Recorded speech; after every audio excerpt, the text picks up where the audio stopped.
ఇప్పుడేమి ఎన్నికలు లేవు, కానీ యావత్ భారతావని ఒక విజయం గురించి మాట్లాడుకుంటుంది.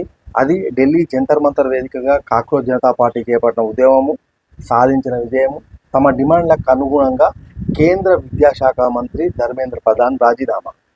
అయితే ఇంతకాలం 3 పర్యాయాలుగా బీజేపీ నేతృత్వంలోని ఎన్డీఏ ప్రభుత్వాన్ని ఏ జాతీయ పార్టీ, ఏ ప్రాంతీయ పార్టీ, జాతీయ ప్రాంతీయ పార్టీల కూటములు మెడలు వంచలేని చోట సీజేపీ పాలకుల మెడను వంచి మొత్తంగా ధర్మేంద్ర ప్రధాన్ రాజీనామా చేయడం అనేది ఖచ్చితంగా అతిపెద్ద విజయం.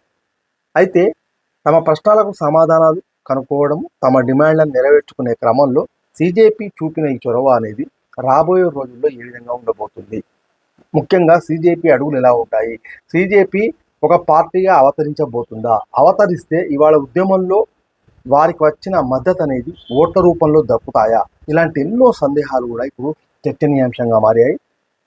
ముఖ్యంగా ఒక ఫెడరల్ వ్యవస్థలో జాతీయ స్థాయిలో నీట్ వంటి పేపర్లతో పాటుగా రాష్ట్రాల స్థాయిలో కూడా చాలా కాంపిటేటివ్ ఎగ్జామ్స్ నడుస్తున్నాయి. వాటిలో కూడా పలు ఆరోపణలు, తర్వాత అవకతవకల గురించి మనం వింటున్న నేపథ్యంలో ఇలాంటి అన్ని అంశాలను కూడా సీజేపీ తన పరిగణలోకి తీసుకుంటుందా, పోరాట పంతాన్ని ఎంచుకున్నట్టుగానే ఇప్పుడు మున్ముందు కూడా అదే పోరాటాన్ని కొనసాగిస్తుందా, దేశంలో అనేక అవినీతి అంశాలు, అదేవిధంగా అనేక రంగాల్లో నెలకొన్న అవస్థలు, వీటన్నిటిని పరిష్కరించే విధంగా అడుగులు వేస్తుందా, అయితే ఒక సామాజిక బాధ్యతగా తీసుకొని ఒక స్వచ్ఛందంగా పోరాట పంతాన్ని ఎంచుకుంటుందా, లేకుంటే ఇవాళ యువత రాజకీయాలకు కొంత దూరం అవుతున్న నేపథ్యంలో ఒక రాజకీయ పార్టీగా రూపాంతరం చెంది భవిష్యత్ కార్యాచరణను ప్రకటిస్తుందా, ఏం జరగబోతుంది అనే ఒక క్యూరియాసిటీ కూడా ఇప్పుడు మనకు కాక్రోచ్ జనతా పార్టీకి సంబంధించిన అంశాల్లో నెలకొంది.